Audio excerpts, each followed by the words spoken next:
Hey, what's up, guys? How you doing? How you been? What's happening? What's happening? What's good? Hey, before we get this video started, you already know, going to smash that thumbs up. You know what we're trying to do.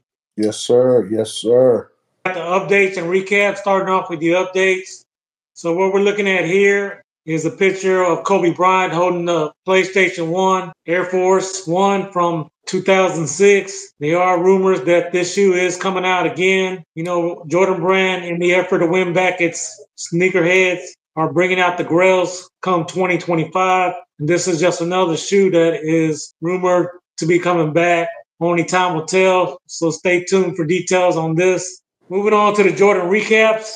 So these are the shoes that came out from July 7th through the July 13th. Go ahead and start us off, my brother. So on July the 13th, we did have some baseball and football cleats. Air Jordan 3, black cement. Both of these cleats, price point for both were $190. And according to Nike.com, all sizes are still available.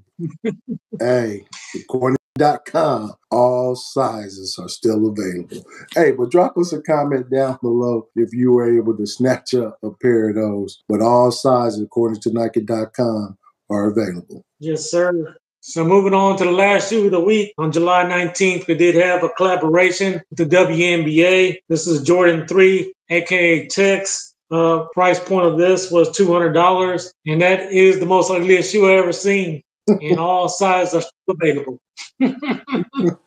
I say again, all sizes are available on Nike.com. I think Jordan Brand missed the bar on this. They didn't do enough WA branding on the shoe. And not even, normally the big sizes will sell out. Not even the big sizes sell out. So I guess camo is not in style no more. And therefore these shoes are sitting. Yes, sir. Hey, and if you guys continue to love content like this, hey, check out that video right there. And like we said, for sure, when you're blessed, hey, bless others. Peace.